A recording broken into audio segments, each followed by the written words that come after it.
Pumare e whakalofolahi atu. Welcome to the Daily Examiner in Talanoa Sao on Friday Night Live. It is my distinct pleasure to welcome you in. And without further ado, let us get in my wonderful co-host, Liao Tilsley. Liao, talofa. Hello, everybody. How are you? Did you enjoy that music? Hey, oi, oi, oi. Hey, we played onto it. Someone did right Hey, at the beginning. hey I prefer the more darker, melancholic, Whoa, whoa. Sorry, Hey, Kate. Kate has been waiting for a while. Kaden. You can blame it on Oh, Elliot again. hey. Kate, I'm so sorry. Look, oh man, I know, I'm shocking, He's absolutely a shocking. busy, You know, no, actually, to give you credit, Elliot works full time and he comes home to a family. And he puts his time aside for this. So I'm going to back him up tonight. Okay. oh, But hey, credit to me. what's this? I Hey, know. I can we'll have to record this. We'll record this. All right, so good. So good to see everyone there. Sarah Jane has said hi. Very good to see you there. Valerie Hunt, kia ora to you both beautiful people. Oh, thank you, Valerie. Awesome Oh, as. look at this, Joe. You have to put Joe's one there. Thanks, Joe. Ah, hey, nothing wrong with a bit of, emo music and things like that, Ain't nothing wrong with that. All right, Jenny's in there, so sweet. So we've got other ones. We've got other ones that we want to have a discussion on and talk about. So we've got to start off the way we've got to start off. You know what? Today I might do the prayer because I know I almost never do it. So anyway, let's jump in. So, dear Lord, thank you so much for every day that you give us breath in our bodies. We thank you so much for the ability to be together, to be united. Lord, we thank you for all of our people out there who are listening, whether they love you, don't like you, believe in you, don't believe in you, whatever. We just hope that today's going to be really good and have an awesome talanoa and have an awesome chat. So, thank you, God, for each and every life that we're a part of and that we can be together. In Jesus' name, amen. Amen. All right. Amen. Awesome. So yeah, it's been a bit of a big week. I think it's been quite a big week, actually. A lot of things have been going on. Liao, what would you say? And look, you know what? Even bring into mind how we had that little bit of tech issues last week. Is there anything that you wanted to sort of highlight last Friday where we were at, or anything like that? One of the biggest things that I realized when I went back down to downtown was the realization of we were driving towards the place that we were going in the church to get all the food together. On the left-hand side of us were buildings and buildings and buildings of cars that were inside the buildings. And I was thinking, we're going out tonight to feed all our homeless, and yet these huge glass buildings have cars inside of them. And I'm thinking we've come to a generation where cars have become more important than people. Mm, We have people on the street and we have cars that are protected, from the wind, from the sun, which belong to, quite big companies, but we've got our priorities wrong. And so, just thinking about it the other night, last week when we drove down there, I was thinking, how sad have we come to a generation where cars are more important than people? Yeah. mm, yep, no, absolutely. I think for myself, so I really love just sort of melting into the background and then just sitting with our people who are living rough and sleeping rough on the streets. And I think I really just enjoyed sort of melting back a bit and I remember actually there was actually a real shock moment for me. The shock moment that I had, which I've Yeah. never seen before, was actually there was a few Chinese. And I know that sounds weird, but I've never seen Chinese out on the streets. And it was just I'm used to when I've gone out there before, and I haven't done this for 3 years, but when I used to be going out there a lot, obviously Pacifica, Maori, and English, Caucasians, as in Kiwi Europeans, Mm. and it was just a bit of a shock to see the fact that they were Chinese, and also they had that Chinese sort of accent, and I know it sounds weird, but it's another that expansion of new dynamics, of new negative social dynamics. It was Yeah. quite heartbreaking. And I was sitting down with one, and she jumped up and she said, "Oh, put it over to the food truck." And I said, "Oh, yeah, yeah, yeah. I've got one already because I grabbed one and I was just eating out of it to sort of Yeah. be with." And she actually left a few of her bowls of food there and walked over to the food area and grabbed me and then just pushed it towards me to have Mhm. more. And again, it's that real simplicity of kindness Yeah. from those who just have nothing. Whereas, you know, it's such an odd form. A charity that she gave, she passed out a charity of her own volition, of her own will. And Yeah. yeah, I talk about politics a lot, but for me, this is an example of the difference between charity and socialism. Because in socialism, of course, the government takes your money, your hard-earned funds that you fought for, and then just doles it out the way they want to. Whereas Yeah. charity is a beautiful aspect of capitalism. Charity is beautiful, and if you think about that, charity means that you are giving of your own funds, your own Mm. hard fought for money, and you're passing that on to other people. And that's what makes that real beautiful aspect real. That's where that goodness element comes from. Where, we that, and that's why I can't stand this government. And that's also why you see that under this government, it's it's it's what's the word? Not empirical, but it's anecdotal. This is Yeah. anecdotal, but a lot of people are becoming less kind, less Mm. tolerant, less compassionate, less empathetic. And when you look at it, you can actually see that the government's own policies, this idea of actually taking more of your money through taxes and regulations and forced taking, and then they Yeah. dole it out in a real Yeah. cold way. It it sears the heartfelt giving of a people. Absolutely extraordinary. It's an extraordinary social phenomenon that you'll find there. You Chrissy Miller, know, Elena. Oh, very I nice. I was just going to say, Elliot, I heard it. I heard this quote right throughout my whole life, and it was charity begins in the home. Mm, And the what's happened now is our families have become so fractured that we don't learn charity at home. And so if it doesn't come from home, where does it come from? Unless you have an amazing relationship with God, that comes along and changes you. you know, uh, Charity isn't, and same with empathy. You can't find empathy anymore. With kids at school, the amount of bullying there is now at school comes from, if they don't have that charity or empathy or love or unconditional, love from home, then it's not going to happen anywhere else. And mm, so that's yes. the issues that we're finding more and more. So if the charity doesn't begin in the home, where does it begin? Yep, absolutely right. Absolutely right. And I guess that also segues perhaps to our first discussion. Liao, we've got what I would say, what many of us would say is the worst government speaker in the history of New Zealand. Out of every single speaker in New Zealand history, Trevor Mallard, well known for being a bully, well known for accusing someone of rape when it wasn't, had to pay out taxpayer money, punching out another MP, engaging in disgusting sort of tactics Yeah. throughout the freedom marches. What are your thoughts on Mr. Trevor Mallard? What are your thoughts on him actually getting the diplomatic posting over in Ireland? Yeah, I think that's just really an scapegoat. He's not a scapegoat. He is. They've literally tried to get rid of him, and so the best way to do it is to send him off to another place. I actually personally think that he needs to be charged, and not get away Mm, with the things that he has done.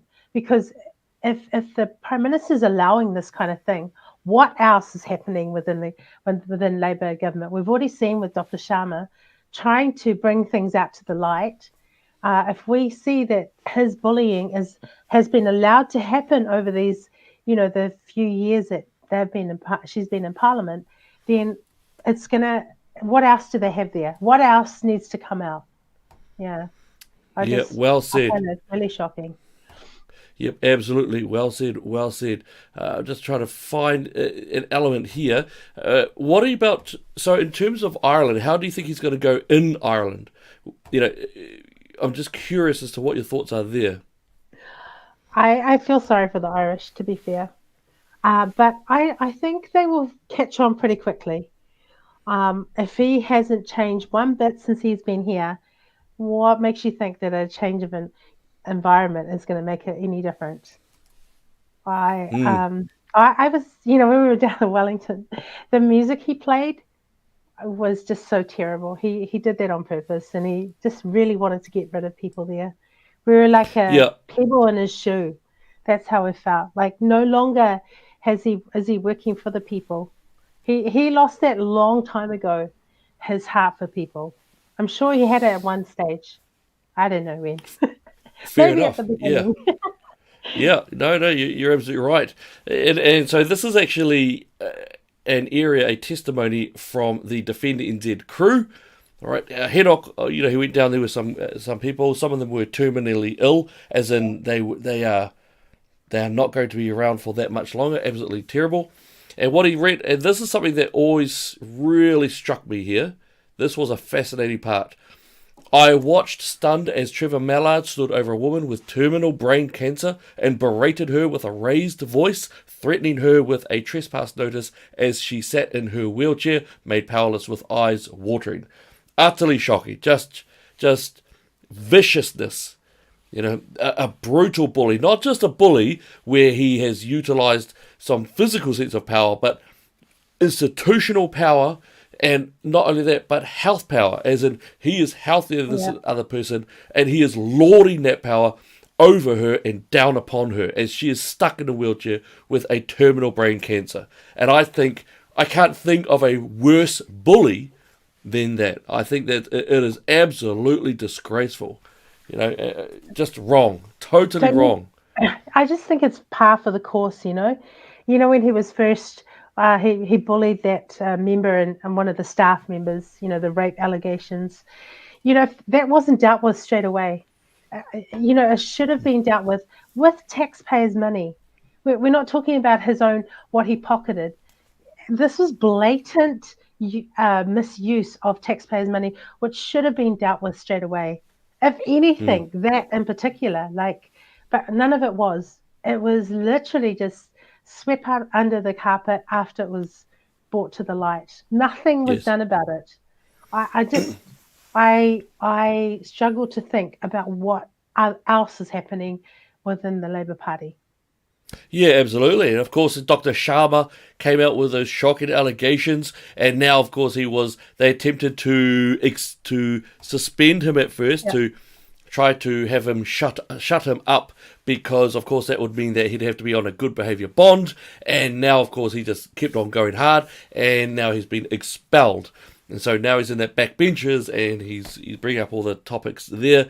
We've also got other areas of bullying that goes quite endemic in the Labour Party. I mean, I guess the big one for me would also be the youth camp Labour sex yeah, offences. That Labour camp for youth, there was alcohol there, my understanding is, which is actually is a shock for a political party, for youth, for young people, to be engaging in alcohol. And inside that, you've got sexual offences that occurred, and then we don't know who it is. And of course, we've heard, and we're not going to break any sort of laws, but we have heard that this person is someone very well connected to Labour Party ministers or yeah. minister. And I think that is it is disgusting that this has occurred. So you're talking about a justice system Yeah. that has hidden that name from we the people who taxpayer fund all of this party. And it So makes no yeah, sense. no, that's right. There's so many people involved in this.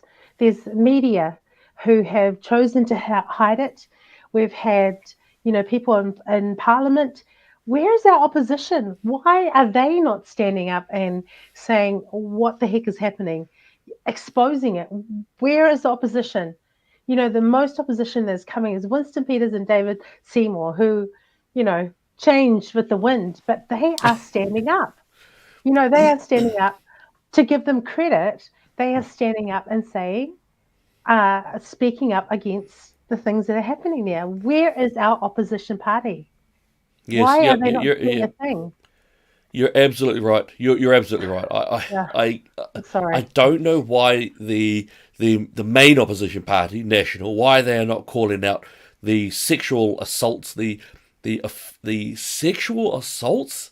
Why aren't they screaming about this from the rooftops? Why aren't they attacking on every stage of the viciousness of this party, of this government? It's absolutely fascinating that they don't just fire it up and get out there and go to war. Yeah, you would I'm think just so appalled. because you would think so because there's so many little groups that are saying, "Hey, look at this! Hey, look at this! Look at Tukalau! Look at what's happening with." Why aren't they standing up and saying, picking one of those battles and saying, "You know what? We're going to oppose the government on this." We have heard nothing. There is nothing that gives me any confidence that a national should be taking the lead next year. Nothing. So I also want to bring up something now, just for our crew out there.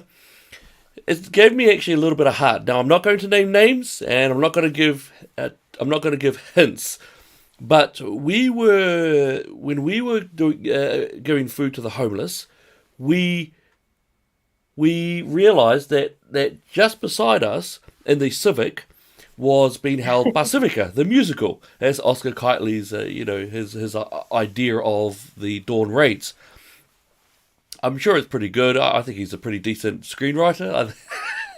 Liao's already starting to... But, so what was fascinating there, now it was sold out, my understanding was, so all throughout we saw MPs and celebrities and stars there. And you know what, I am so happy that where we were, because it just felt much better than being down there. So that part was cool. Anyway, we had a good chat with someone who's very high up in the community, very well known, and again, that's about as close as I'm going to get to even saying this person's, whether they're male, female, or otherwise. And so we were talking to a person, and this person very much is very high in the community. This person does want to actually speak out on what Liao, myself, Fuiavai, that we do speak out on. This person really does want to speak out, but this person also is caught by strands. But when we were talking to this person was very clearly desiring to say what they want. This person spoke to Liao, spoke to myself, and spoke to Fuiava, I think, separately. And it was very clear that this person wanted to really jump out there. And I guess for myself, what was really awesome was that there is a strong feel that they want to speak out, that they want to actually engage in truth, that they want to say that the Labour Party has been using Pacifica like a vote plantation, that they do not deserve the loyalty and affection of the Pacifica people. Because this is not the only person, and we have been hearing from other people who are high up in the community. They just, that they are scared, and I understand. I guess I don't. But I can empathize. I can empathize with the fear aspect. I can't tell you guys too much, but let's just say I have lost a battle against the progressive left. It left scars, and it did hurt. And there's a few people who know about that.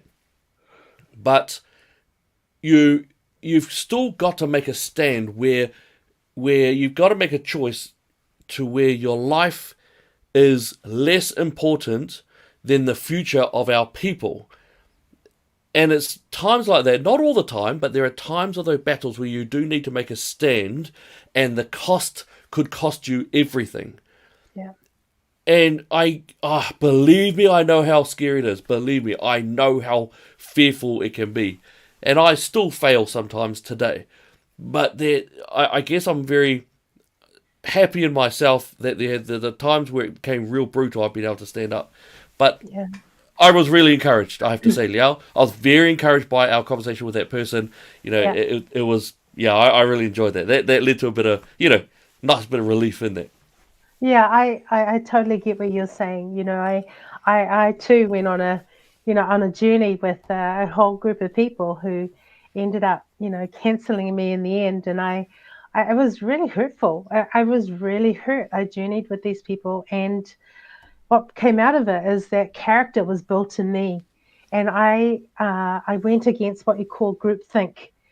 I was able to say, I actually don't agree. I do not agree. This is what I stand for, which is really difficult. And sometimes it takes people life experiences to be able to start saying, you know what, I've had enough of this. No more evil. I'm going to stand now for myself, for my children, for my grandchildren. But you have to, honestly, you have to allow God to do that, because when people are afraid, nothing's going to,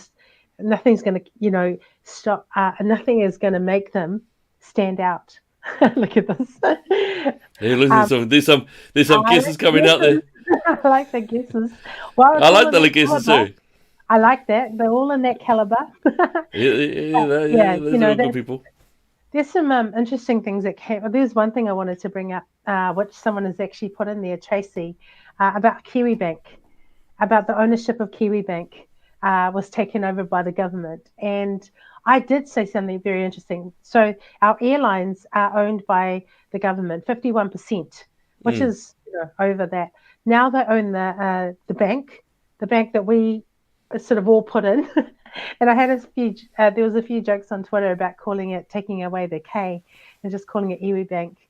And, I know, but Oh, that was what was there. But what I was trying to say is that they're taking the huge major parts of things that we would be dependent on. I mean, how crazy is it? If you aren't afraid of this kind of overreach, you should be, because this is what is happening. Yeah. Yep, yep. Well said, well said. So today was, of course, the firefighters. The firefighters got out there from 11 to 12, from 11 a.m. to 12 p.m. They were out there. They were marching. Lau, did you see any of them? Did you have a chat with any of them? How was that today? Well, I was driving past and I beeped because nobody was beeping. Like, West Auckland is so dry.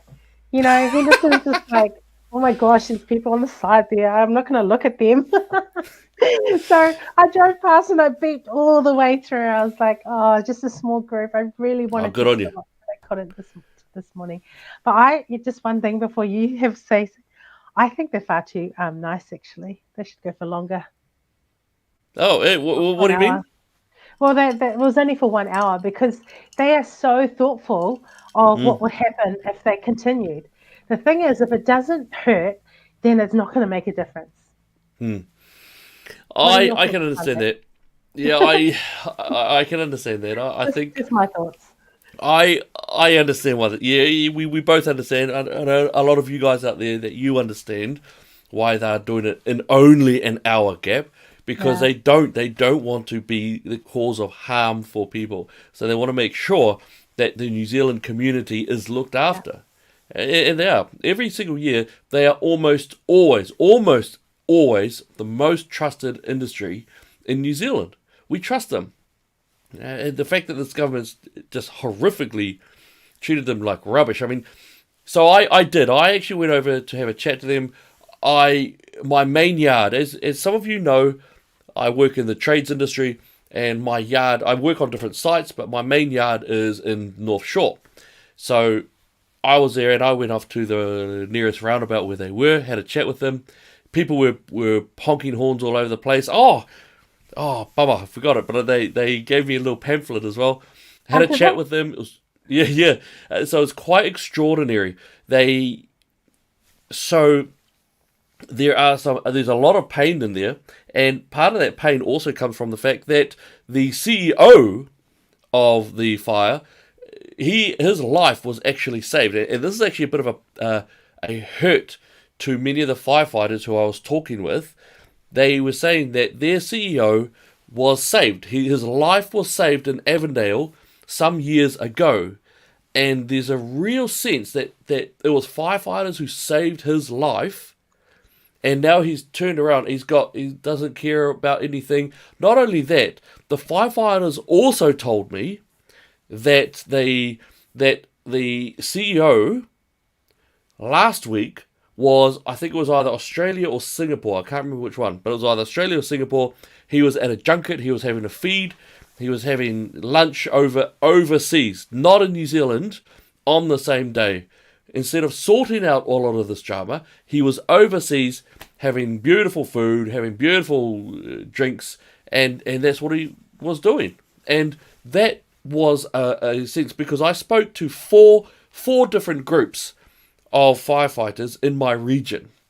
Right. Just when I spoke to them, I did get photos, but I realized that I can't really put them. I'll put up some random photo. Oh, well, we'll use different photos. All right, because I just don't want anyone to be singled out on this. But they told me directly that the CEO is a bit of a disgrace. That he went overseas during the last protest.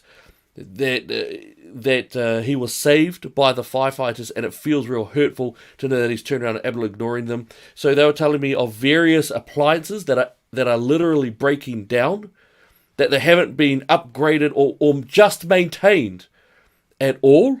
You've got several guys who are injured, and they feel a horrible sense of duty that they've got to actually get back in there, even though they're quite injured.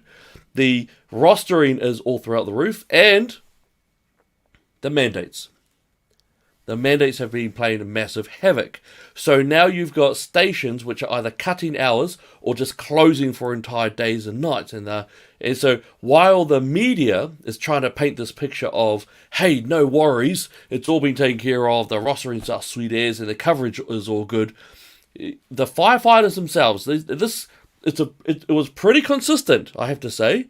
The storylines were very consistent. And they were very much about the fact that, no, things are not good. They're very unhealthy. Otherwise, they wouldn't be out there on the street. They wouldn't be out there with signs. And they wouldn't be out there. There's families. So I saw men, women, children. I saw guys who were injured. I saw a couple of them with casts on. So you got people out there who are fighting hard into that. It's shocking. And my understanding was that the CEO also gets something like $540K per year. He gets $540,000 per year. He's not dealing with this issue. He's not helping anything. Why? I'm appalled, absolutely appalled. And it's not like these appliances, these big fire trucks, both the normal type as well as the specialized. It's not like they sit in the fire station doing nothing. They are a very active. In fact, I've even spoken to ambulance drivers and paramedics, and they've said that quite often it's the fire guys who'll actually be there first on site. They generally beat the ambulance to the site of an accident. All right, so in that sense, they are true first responders. You know, I'm just appalled, and I was heartbroken at some of the stories that I heard. And so we're going to reach out and see if we can have a chat to both the Auckland leader as well as the national leader, the national president for the firefighters union, to see if we can to speak up for the person who's speaking up for the firefighters who are having a great deal of issues. So, yeah, I was shocked.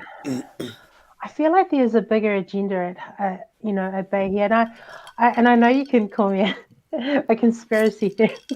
I love that. I don't mind that. The thing is I see that there's a whole lot of chaos that this government is creating in order to be the saviors. There is a term for it. But, if you can break down all of the essential and emergency departments, then once that's broken down, we will have complete chaos. At the moment, the police are holding their own, but there'll be a time, as they've done in America, to defund the police, where, we will be, you could see with the RAM raids already how much crime has increased. And Chris Hipkins is totally denying that there is even an issue. Oh, gosh. So we're coming to this, we've got the firefighters who are trying to do the right thing, like you said, and the stories that are coming out are so heartbreaking. But if we can get all this chaos to happen, what do we have in the end? Everyone will look for a savior, and how are they going to do that? How do you think they're going to do that?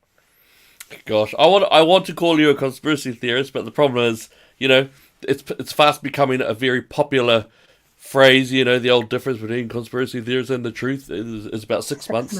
Yeah. So, so I don't want to, unfolding. I just see it unfolding. It's just so much, of the essential services that we actually need.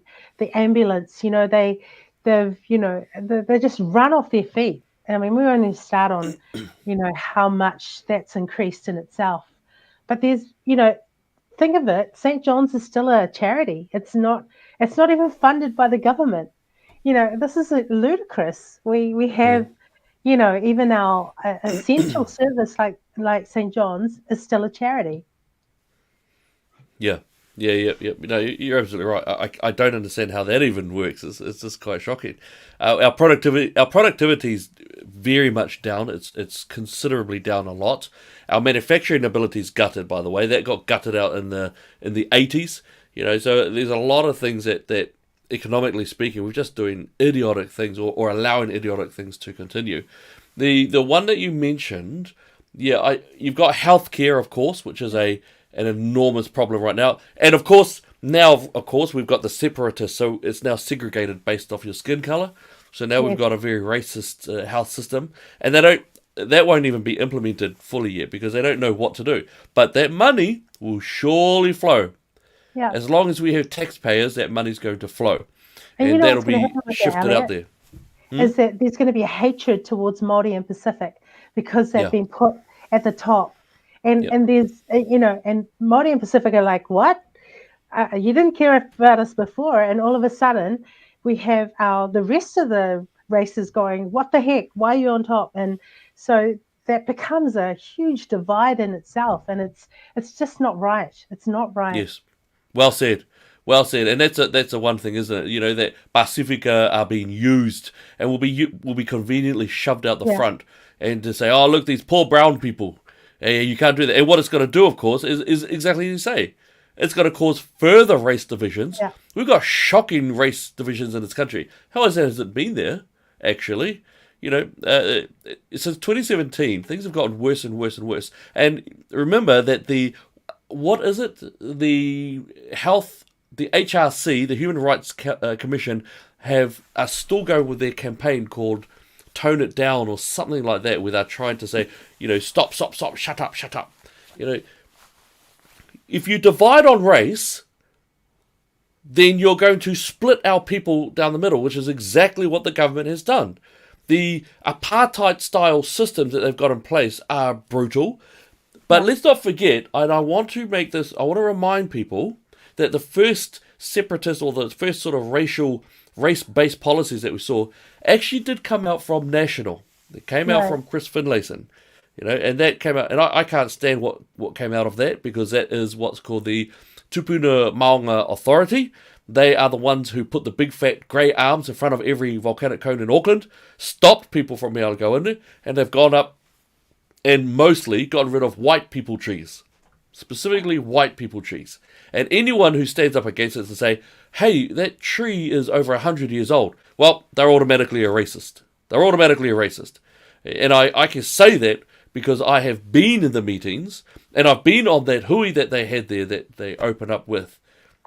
Absolutely shocking that the racists. And it was National first, and Labour have pumped it full of steroids, and that's made it so much worse. I mean, a health system based on the colour of your skin is just insane. How, what's going on? And also, I might add, this shows an incredible lack of basic understanding of the Treaty of Waitangi. Because the Treaty of Waitangi had 3 articles. Miss Ardern, of course, was snapped on camera, totally having no idea as to what any of the articles showed.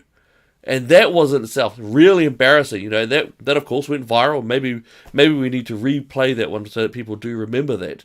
And of course then she's put in, or the Labour Party, with elements of the National Party to be fair, have put in brought in the He Puapua Governance right. Authority. Now, the He Puapua document is bad at the start, very bad. It is very detrimental to our democratic process. The idea of having Kiwi by Kiwi, but the idea of one person, one vote, the idea of equality is ruined.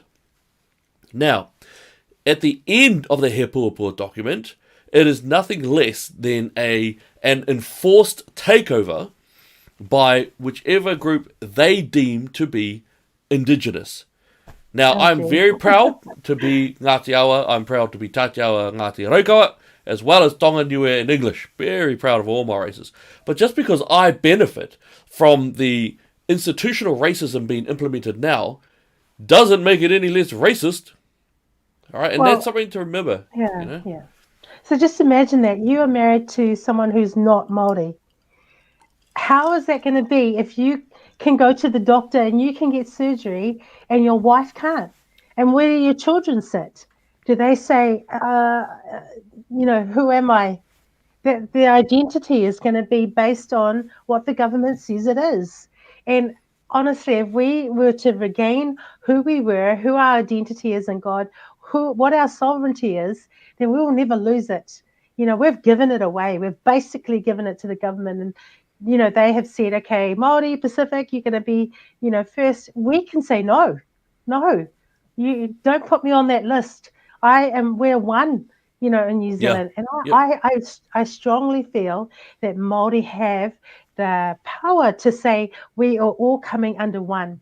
They have that in their tikanga. They actually talk about all of us coming under Māori, under one rule. Like, this is the thing that they have the power and authority to do if they put aside this gain for money, this thing that the government seems to like to throw out really, just wherever. If they were to stand and say, no, they come under one, we would be one. What do you think, Yes, Elliot? absolutely. And I think I mean, you've caught on to it. And I think what they're pushing for is that word equity. Now, Right. something which is very important for all of us to take note of is that equity is the forcing of people to become at the same level. Equity is the most evil ideology, or it's part of the most evil ideology that you can actually find. Equality is great. Make sure that kids have the opportunity to get to school. Make sure that they've got the opportunity to be able to grow up in a nation. That part's great. Equality is awesome. Equity is about forcing an outcome. Opportunity is about giving them the same starting blocks of life, to a whole. All right, I don't want to be getting into the socialistic idea of making everyone the same. But, if you go for a job and you work hard, you get married, and then you have kids, then you've generally got a pretty good standard of life. All right. Again, I talk to a lot of the immigrants who come in here again because they get brought over by tradie companies, and a lot of them have actually made some decent money overseas, and then they come to New Zealand to live in a decent place. But Right. some of them who come from, for example, the Philippines. This is extraordinary. Some of the Filipinos have been telling me that they're starting to feel more and more unsafe. Really? Now, yeah, I'm sorry, but if you know anything about the Philippines, it shouldn't be that way. Let's just say it shouldn't be that way. Philippines has got a horrific standard Yeah. of crime and activity. Now, Duterte, of course, cleaned up a lot of things, but there's still some really dark areas there. For fellows to come over and start saying, actually we've started to feel a little bit unsafe, that is disastrous. Because I believe it's a 400% increase since that Labour took over. We've had a 400% increase in ram rates alone. All right? And I want to address something that Jacinda and Chris Hipkins, I've heard, keep on talking about. They keep on pushing this narrative saying that youth crime is down. All right. Now, we've got an Official Information Act request. We've got an OIA in the system. The police in Oranga Tamariki have been stalling, and they're taking another month to discuss how to respond to our request.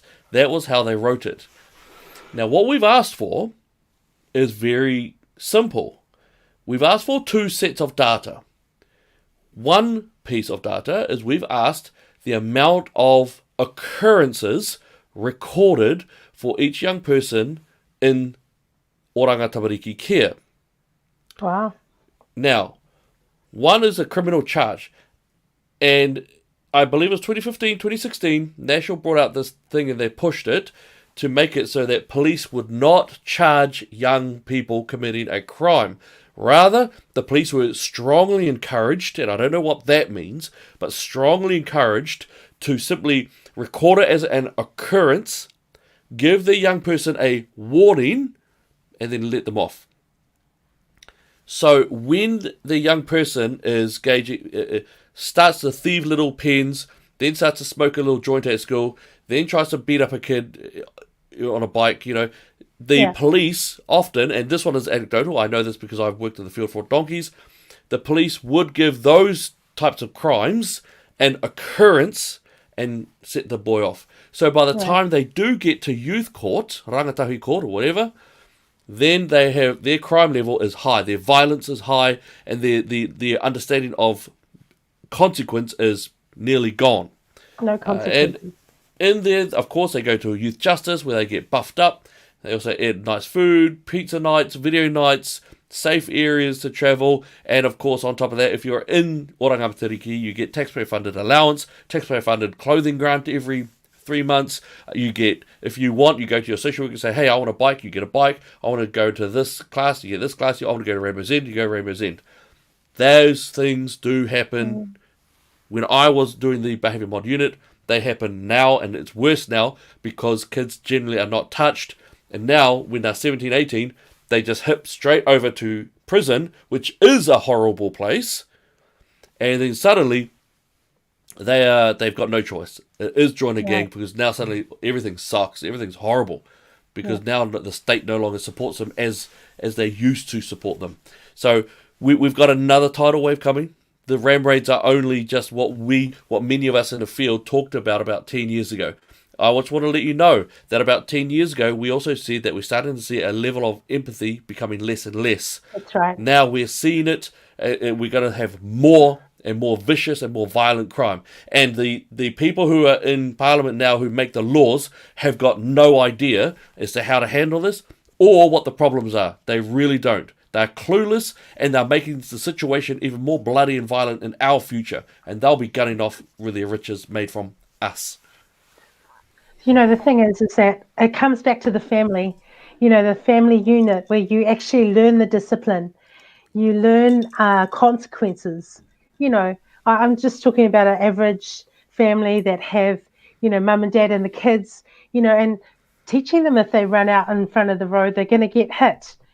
So there's that level of discipline that is given to them. And, if they own a pet, then they learn empathy from having a pet. So the whole grounding of a family is what each party has put in less and less things that connect a family. Like the support of the family has gone out the window. And so all of these small programs that are placed in Oranga Tamariki has placed in all these different things to actually help them individually. They don't have responsibility or empathy or actually, I'm going to have to work.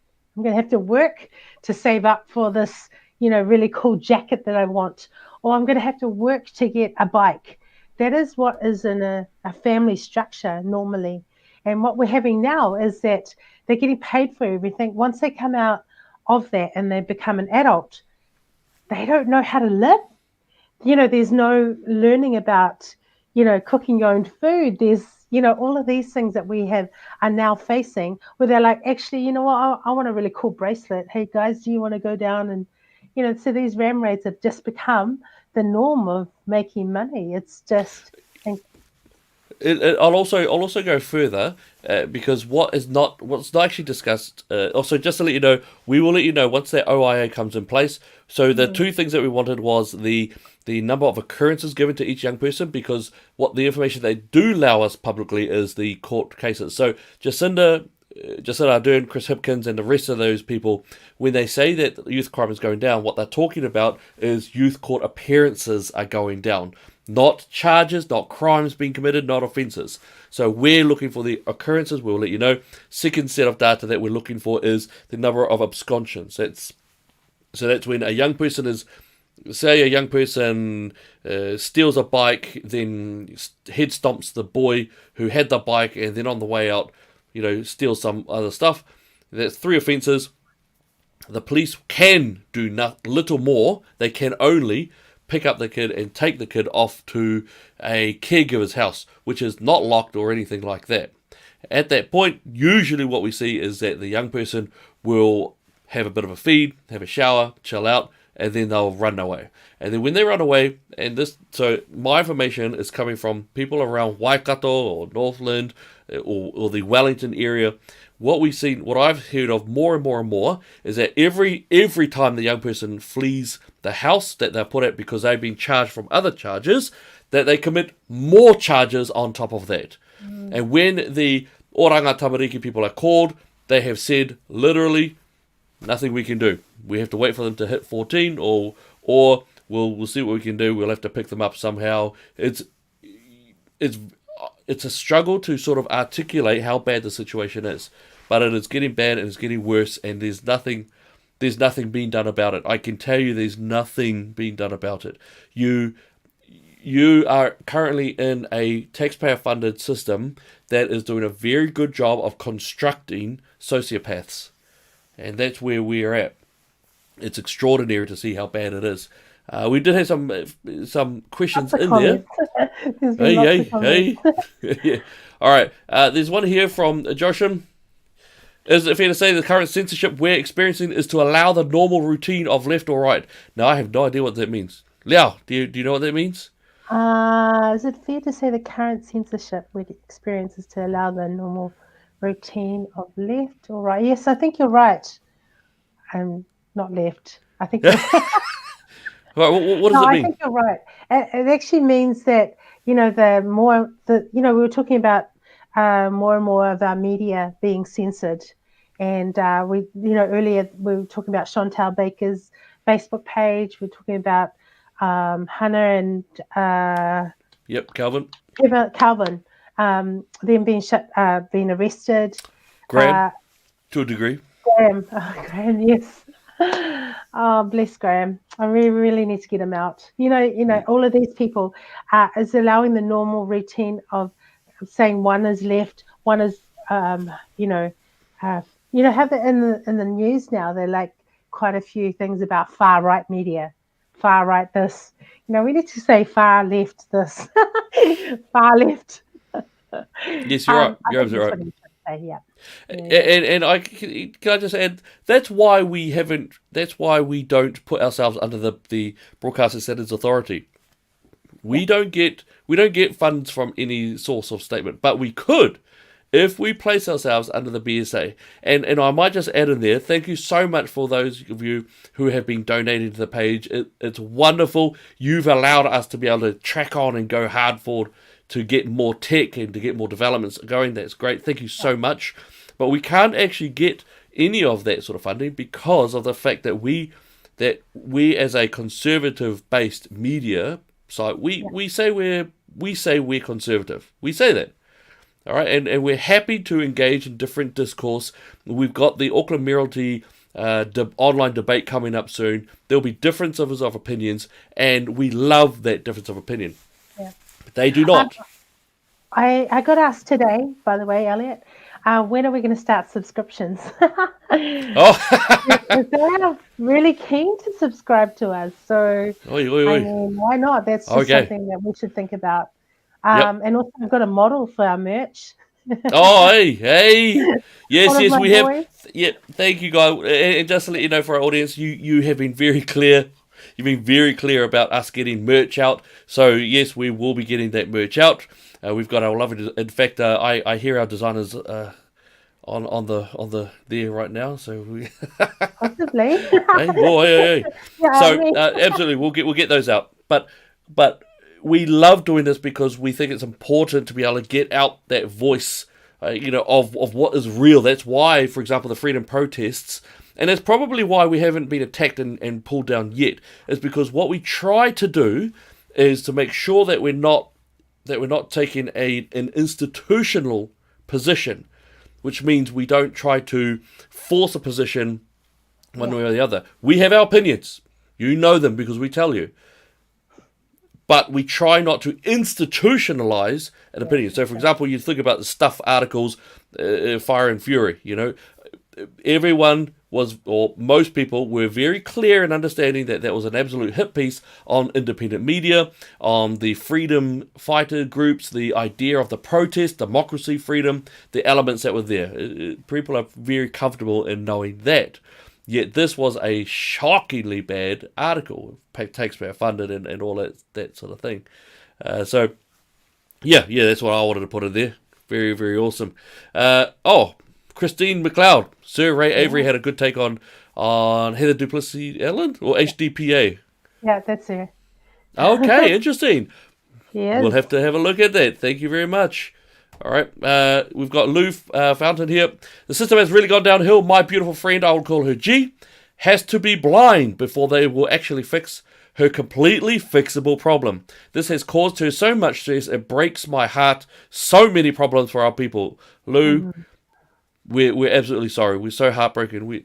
We're sorry. And, your story brings up in 2020 when I was in conversation and a person sent me a letter. And he gave me permission to read it, and it's one of the few times that I've had a bit of a teary moment on live. And it was, he needed a hip replacement. His wife was extremely sick. She had multiple, and I mean terminally sick. This man had his own sicknesses and illnesses. He was due to have a hip replacement. He was about to get the hip replacement. Then he was advised, after the new policy went in about priorities being given to Māori and Pasifika, he found out that his operation had been withstalled and it now had to go back something like 8 months. And he said he wanted to die. And he said that a few times. And he actually said that he agreed with David Seymour's position on euthanasia. And he wanted to die. And because it was just so hard to keep living.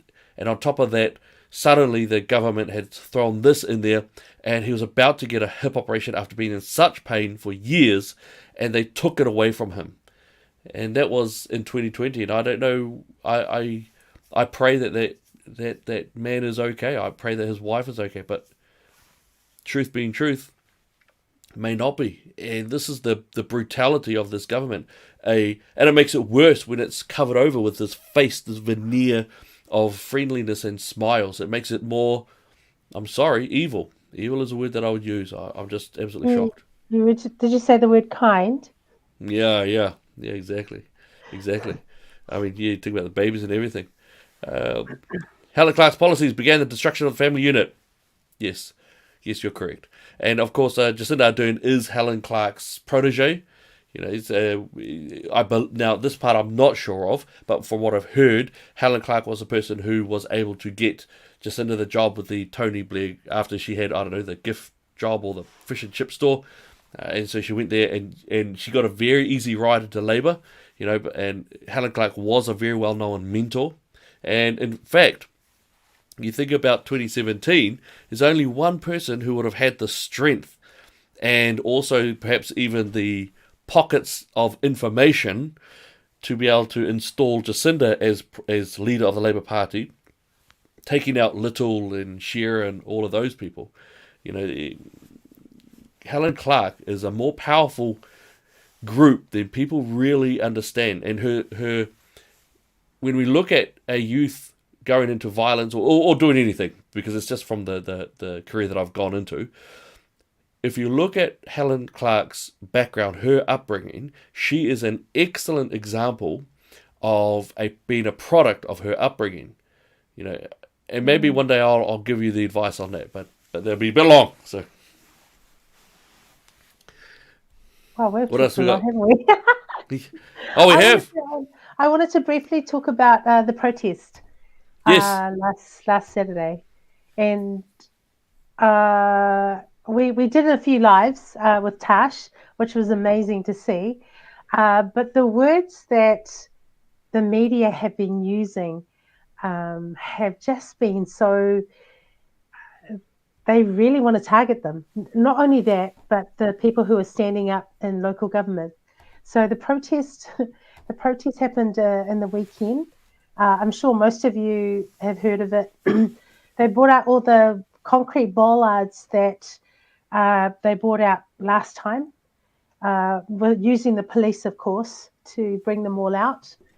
And the protest, the media said there was about 1,000, but we know that, Tuesday, that's right.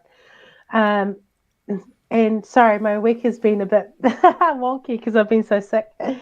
But yes, so Tuesday. So the media said that there was only, around 1,000, but we know Oh that. yeah, oh yeah, Think of that.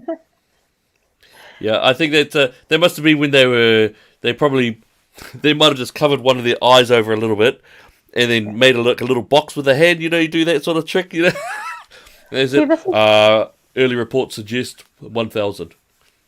well, this is the thing, is that they like to minimize, huge gatherings. If they can minimize it, then it's not actually that important.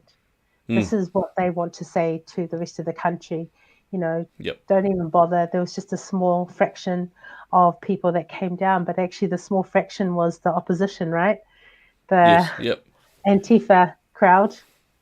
Yes, that's right. And the Antifa crowd were known to just be hurling insults and smears at people.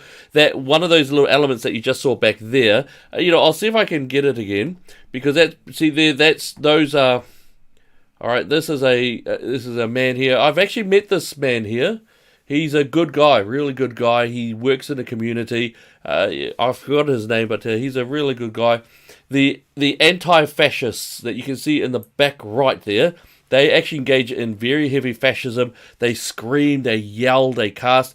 It was quite fascinating because, again, they're pushing that narrative that white supremacists are the ones behind the protests, and yet many of them are actually very white, and they are, it's quite shocking. It reminds me of how Malcolm X discussed and described the white liberal back in his time, where he said they are the craftiest of all foxes because they pretend to help the black man. This is what he said about white liberals then, that they pretend to help the black man, but what they seek is to lift up themselves up and to be looked upon by all.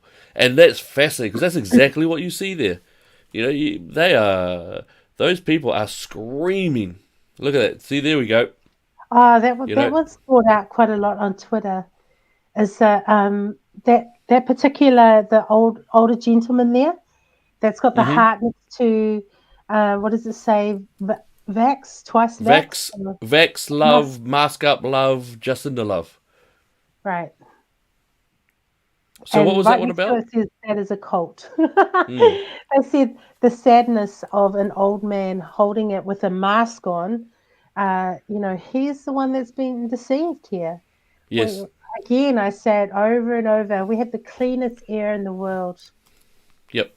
And what's also quite fascinating is that you really don't see a diversity of race there. It's almost entirely white. What you also see is a very strong LGBTQIA plus area in there. There's very strongly those different genders, the different sexual appetites, very much that rainbow stuff going on there. It's very militant in its alphabet ideology. It's fascinating how strongly the alphabet ideology has permeated it and given it a direct power source. Absolutely fascinating. I think, shocking, absolutely shocking. They scream out. They really do. All right, they really, really do. They're quite vicious in what they say and talk about as well.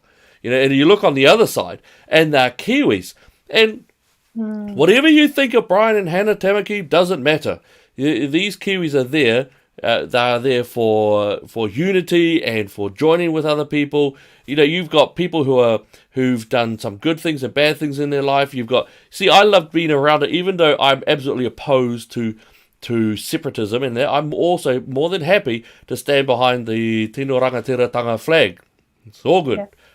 We disagree on that, but we agree that the need to have freedom of speech and discourse in this nation is more important than even our disagreement on that. We've got to be allowed to disagree. That's right. So because if you're exactly right, Elliot. Because if we're not, then we'll be exactly the same as what is in power right now. Yep. So we have to understand that in that way is that people have the choice to agree or not or disagree with you. Yes, well said. Well said. Look, Kiwi Bear has also put something on our YouTube. Kiwi Bear has said, "That's funny. David Seymour stole all minor voices' opinions. Once the government, those voices died." Oh, so right. You are absolutely right, and it's something that we did discuss a lot. You look at and first off, the guy's a worker. He knows how he's a worker. Don't think he has a strong work ethic. Politically speaking, what he did was what a libertarian can do, which is to make promises all over the place and then not actually really need to do anything with those promises, because that is the very nature of that, a further right libertarian, which means everything's moral. Nothing's moral. All right, and you're right, so you look at the firearms issue. Has anything changed? No, things have gotten worse, and that was very, very clearly done. Nothing to be done there, and in fact he made a mention to it every now and then, but nothing more than that. You look at what else, other areas, farming. The regulations are more brutal than ever. They are getting worse and worse. There's nothing being done. He's not fighting hard for that. What he's doing is he also does is collate votes and collate groups to him that will give him more power. So euthanasia, huge one. Yep. That's one thing I will never forgive him for. He's fought for 5 years to bring that in, and we just don't know the scope of what euthanasia is going to do in this country. It's become a culture, And it is quite interesting, and you're absolutely right. Under Jacinda and along with David Seymour, we have become a bit of a pro-death nation, a bit of a pro-death, or been pushed a pro-death culture upon us. We've removed the name of Jesus, which is a very life-giving source, from the parliament. We've put in the most brutal abortion bill in the entire Western civilization. Right. We've also now made it even more vague. We've made euthanasia boundaries even more vague than other nations. And don't forget, in all of the other nations, a lot of the experts, the doctors, the nurses, and even some of the most strongest proponents of euthanasia in other areas have now come out saying, we regret what this has done. If you have a look at just one example, every nation that has legalized euthanasia has had continuing spikes of normal suicide. So not just the applied for euthanasia, but the other types, the usual suicides have not gone up as well. A pro-death culture does not enhance life, nor does it enhance freedom. All right, and I think that's really big. Also, too, Elliot, they've changed what suicide is in New Zealand. Medical event is what they call it now. So they've actually said that suicide have gone down, and we know for a fact that of every other country who has euthanasia, it's spiked. There's no way that our suicide. You think about mental health and what Mike King has been trying to do for quite a few years, and we're still coming up with this. And we love our island nations, but giving $8 million to Tonga while we have, we give $200,000 to Nelson. It just doesn't make sense. You give climate change money, $8 million to an island, and you give $200,000 to Nelson, and go down there and hug them. I mean, honestly, that's so crazy to me. And take chocolates for them. It's like, so condescending. Yeah, disgusting. I love that picture. I actually love that picture when Jacinda Ardern's in that little office and people are looking at her, and you look at that picture long enough and you realise that it was almost definitely not so much of a serious moment as it was people are just staring right through her going, "You're full of crap, lady." And I want to point out that Miss Ardern has a bit of an MO. when that Christchurch coward went and killed those people, Jacinda Ardern made the decision, now unofficially, so this is unofficial, this is just what I've heard from people in the know.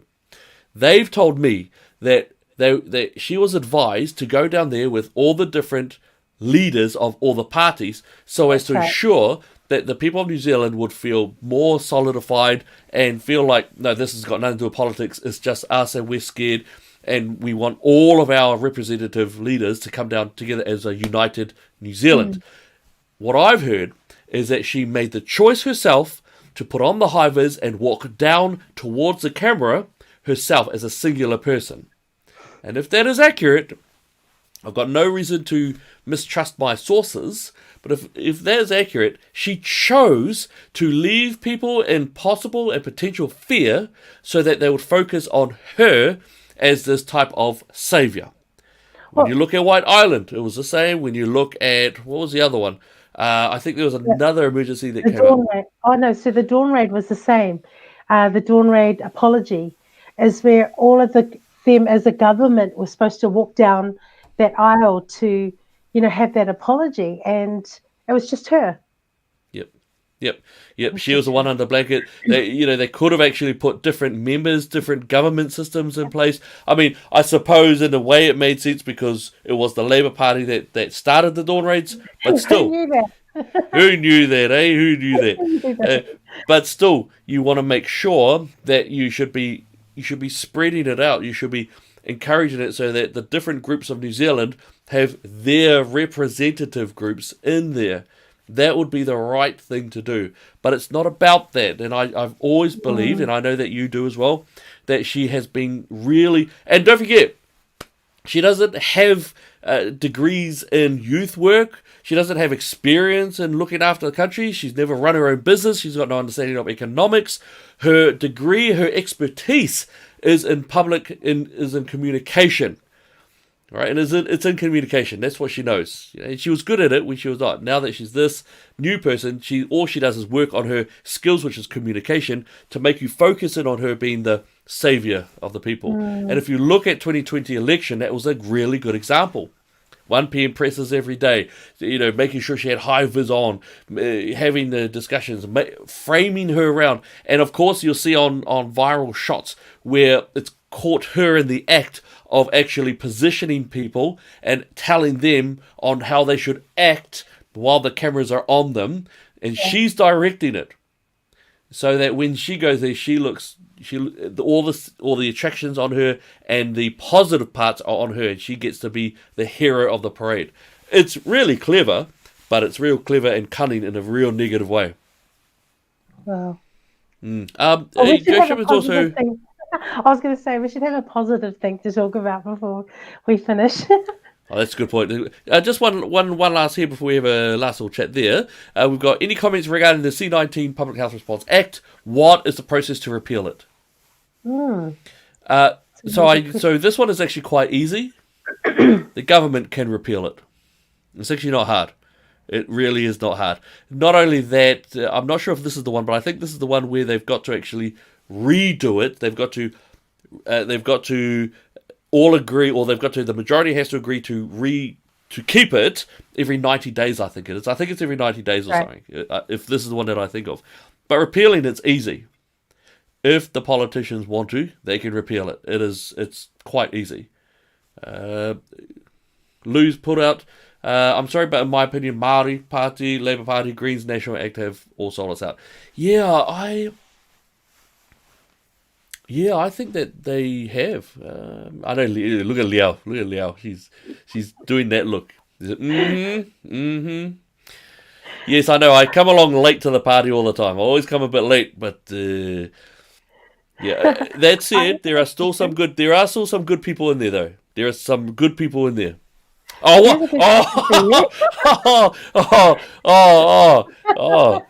I just want to put it, Joanne. I did not put your comment up.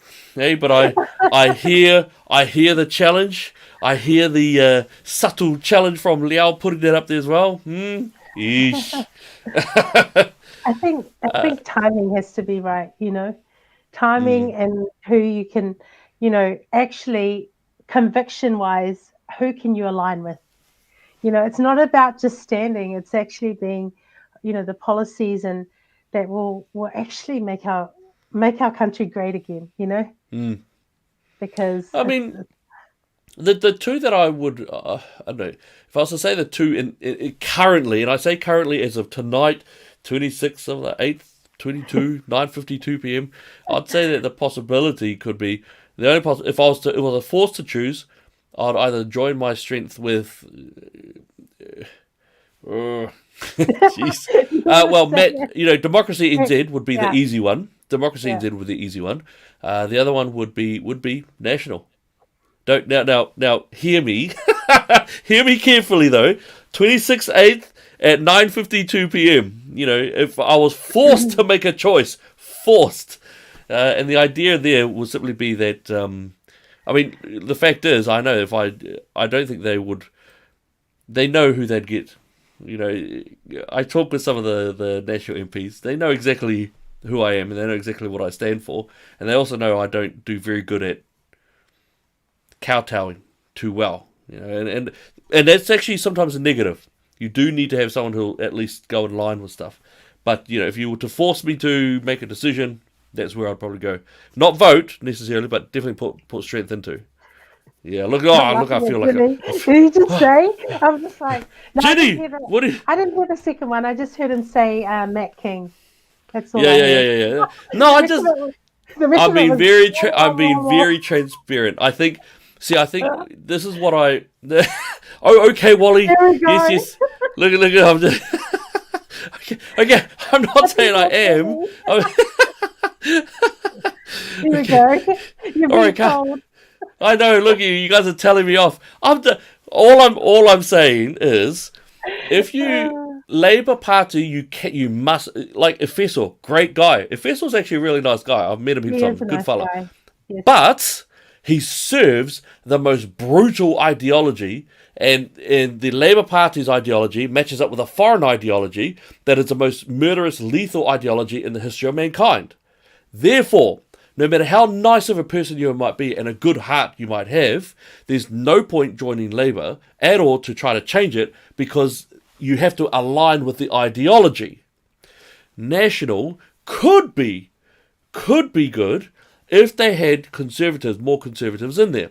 Again, I'm not saying I to be honest, no, I don't want to even go in there, to be honest. I think that bleep. But and I will say, look, Denise has also put out part here. Denise Wilson, Matt King wouldn't repeal abortion laws.